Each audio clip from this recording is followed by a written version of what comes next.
So let's put these together and see just how these two concepts work in practice for a firm. We're looking for the point where the firm can reach a particular isoquant, a specific level of production, while staying on the lowest possible ISO cost line, which minimizes the cost. So instead of being out here at C1 at the higher cost, the firm would prefer to be down here on line C0, as close as possible to the origin. So they're going to produce where the ISO cost line is tangent to the isoquant curve. So at this point, the firm achieves their cost-effective production, the lowest possible cost to reach that level of output. Firms want to choose a combination that allows them to produce the desired level of output efficiently. ISO cost lines represent, remember, all the combinations of labor and capital that they can afford given its budget and the price of labor and capital. The slope on our ISO cost line depends on the relative cost of labor and capital. So the firm wanting to minimize costs while producing the desired level of output is going to produce, again, I want to drive this home, where they are tangent to each other, where there is just one point that touches that line. At that point, the firm is getting the most output for its spending using the most efficient combination of labor and capital.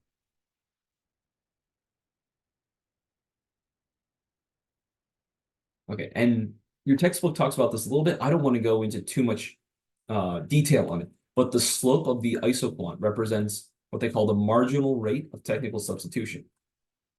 What that means is how much capital the firm can substitute for labor while keeping output constant. So the slope of the ISO cost line represents the ratio of input prices, so wages for labor and cost for capital. At this optimal point, in this example, point P, these slopes are equal, meaning that the firm is balancing the trade-offs between labor and capital in the most cost-effective way. So you guys are going to be more tired of this pizza place example than the St. Francis students that had nowhere else to eat in town. But imagine a pizza shop that wants to produce 100 pizzas per day. They can do this with different combination of workers and ovens. The shop doesn't just want to produce 100 pizzas. That is one of their concerns, is to hit that level of output. But they want to do so in the cheapest way possible. They do that by finding the point where the isoquant for 100 pizzas is tangent to the ISO cost line at their lowest possible cost line. So they can determine how many workers to hire and how many ovens to invest in while minimizing their overall costs. Remember, in the short term, it's all about the marginal analysis of deciding to hire that next worker or not. It's a little bit different in the longer term, where they have that decision, all right, how much capital do I want to invest in? How many workers do I want to hire? They have more choices at their disposal. So profit maximization involves two separate things: maximizing revenue and minimizing costs. Maximizing revenue, let me back up. Maximizing profit requires minimizing costs, because by producing output at the lowest possible cost, the firm can maximize the difference between its revenue and its costs. So both sides are important. You want to maximize revenue and minimize costs. Focusing too much on one or ignoring the other will result in the firm wasting money, or so their costs are too high, or leaving money on the table because they're not maximizing their revenue side.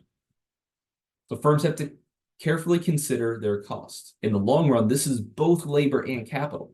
In the short run, we're just talking about labor, but in the long run, it's both. So to do so, the firm has to choose the least cost combination of capital and labor. Firms actively compare costs, and when the relative prices between them change, so labor becomes more expensive or capital becomes more cheaper, they'll substitute between the two.